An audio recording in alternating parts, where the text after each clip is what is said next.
உங்கள் favourite TV ஷோக்களை இனி miss பண்ண தேவையில்லை. ZEE5 இல் முற்றிலும் இலவசமாக காணுங்கள், இங்கேயும் எப்பொழுதும்.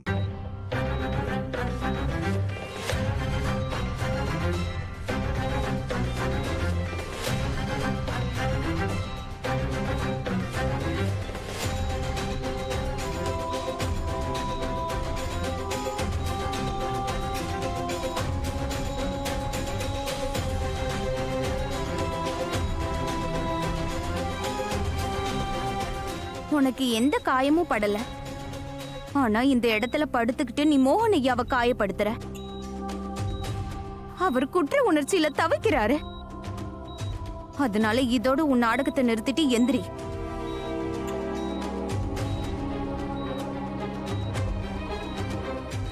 எழுந்துருன்னு சொல்றல்ல.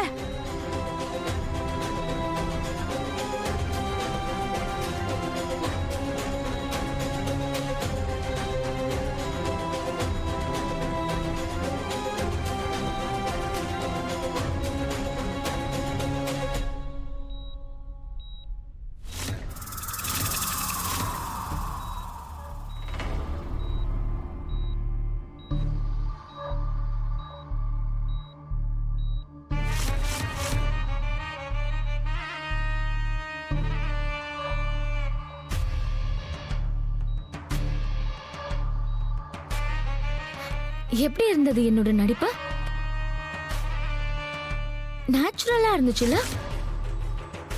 என்ன உட்காரு. ஐ நோ ரொம்ப நேச்சுரலா இருந்திருக்கும். இல்லனா நான் இந்த மாதிரில பண்ணதுக்காக மோகன் உண்மையாவே என்ன கொன்னு இருப்பாராதா? அப்புறம் இது இருக்கு பாரு, இந்த ஆக்சிஜன் மாஸ்க். இது நிஜமாவே வேற வழி இல்லாம நான் போட்டிருக்கணும். ஆனா நீயே பாரு, இப்ப பாவம் வெளியில துடிச்சுக்கிட்டு இருக்கான், கண்ணீர் விட்டுட்டு இருக்கான். அவனை பொறுத்த வரைக்கும் இது எல்லாத்துக்கும் காரணம் அவன் தான் நினைச்சிட்டு இருக்கான். கில்ட்டியா ஃபீல் பண்றான் ராதா. ஒரு விஷயம் சொல்லட்டா, நான் உண்மையாவே பெரிய நடிகை தான் இல்ல? நீ என்ன சொல்ற? துளசி மேடம் உங்களோட ஒய்ஃபோட அவங்க பார்த்திருக்காங்க.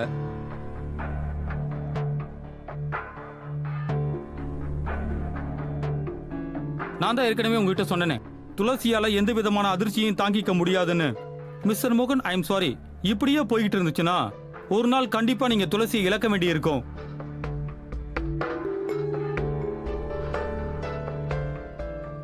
டாக்டர் ப்ளீஸ், நீங்க எப்படிலாம் சொல்லாதீங்க. ஏன் இப்படி பேசுறீங்க? உங்க குடும்பத்தால அவங்கள கண்டிப்பா நல்லபடியா பாத்துக்க முடியலன்னா மறுபடியும் எங்க ஹாஸ்பிட்டலுக்கு அவங்களை அனுப்பிடுங்க.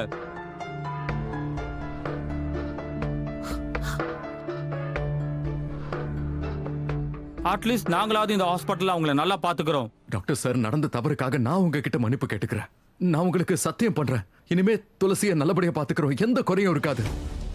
அப்பாவோட சேர்ந்து நானும் அம்மாவை நல்லா பாத்துப்பேன்.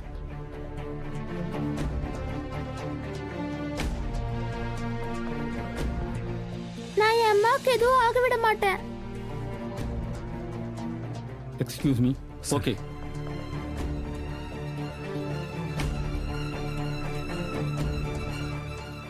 ராதா, ராதாங்கிற பேரை மறந்துட்டு மோகன் இனிமே துளசி துளசின்னு என் பேரை சொல்ல போறான். ஏன்னா இப்ப அவன் ரொம்ப கில்ட்டி ஃபீலிங்ல இருக்கான் ராதா. அவனாலதான் எனக்கு இந்த மாதிரி ஆச்சுன்னு நினைச்சிட்டு இருக்கான். அவனை மறுபடியும் நீ கல்யாணம் பண்ணிக்கணும்னு ஆசைப்பட்டல? இப்ப பாரு, என்னோட ஒரே ஒரு பெர்ஃபார்மன்ஸ்ல மோகன் அவன் அப்படியே ஏன் பக்கம் திரும்ப ஆரம்பிச்சிட்டான்.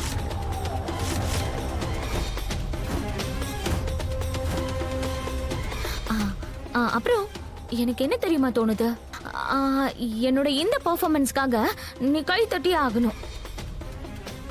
இல்ல நீ கை தட்டு, என்ன வேடிக்கை பார்த்துட்டு இருக்க? அட கை தட்டு ராதா. நீ ஏன் இப்படியே மரம் மட்டும் நிக்கிற? கை தட்டு. இந்த கை இப்படி, இந்த கை இப்படி. இத தட்டு தட்டு, சேர்த்து தட்டு.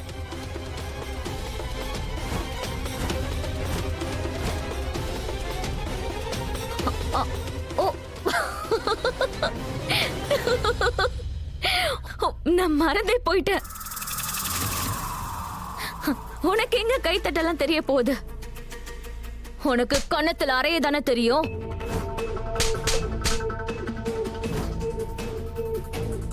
இல்ல என் கண்ணத்துல நீ அரைஞ்சியே ஒரு அறை, அதோட சத்தம் வாழ்க்கை பூரா உன் காதுல ஒலிச்சுக்கிட்டே இருக்கும்.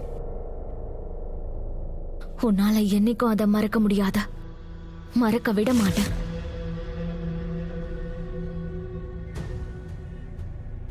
ஆனா ராதா, நான் இவ்வளோலாம் பண்ணிட்டேன். இப்போ நீ என்ன பண்ண போற? உன்னால இதுக்கப்புறம் எதுவும் பண்ண முடியாதுல்ல? ஒன்னும் பண்ண முடியாது.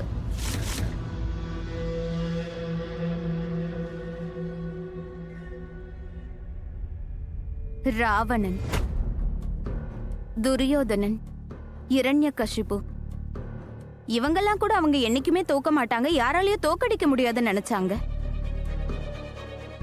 ஆனா தோத்துட்டாங்கல்ல. நீயும் தோத்து போவ.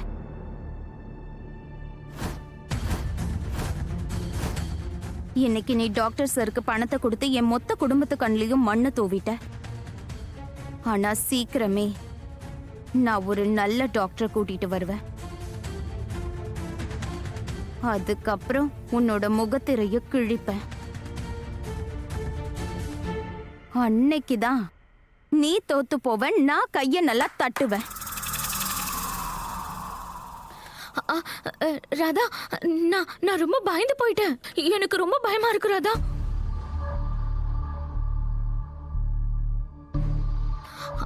ஆனா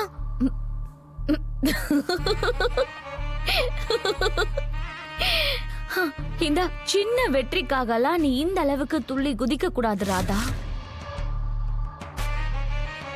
ரொம்பலாம் குதிக்காத. உன் கைக்கு மோகனோட தாலி மட்டும்தான் வந்திருக்கு. ஆனா மோகன் எனக்கு தான் சொந்தம். மோகனையா முன்னாடியும் எனக்கு தான் சொந்தம், இன்னைக்கு மட்டும் இல்ல, அவர் என்னைக்குமே எனக்கு தான் சொந்தம். ராதா, உனக்கு நான் எப்படிதான் புரிய வைக்கிறது சொல்லு. இங்க பாரு, மோகன் உன்னை விட்டு ரொம்ப தூரம் போயிட்டான். இப்போ அவன் என் கிட்ட தான் இருக்கான். அவன் என்கிட்ட திரும்பி வந்துட்டான். என்னாச்சு, உனக்கு நம்பிக்கை வரலையா? அப்போ நான் ப்ரூவ் பண்ணி காட்டவா? இப்போ நான் ஒரு பெரிய வேலை பண்ண போறேன். இதுக்கப்புறமா மோகன் இந்த ஹாஸ்பிட்டலை விட்டு உன்னை மொத்தமா வெளியே அனுப்பிடுவான்.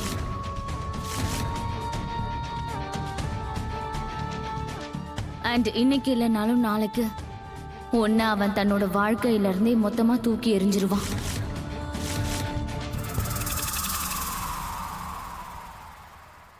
அந்த மாதிரிலாம் என்னைக்குமே நடக்காது.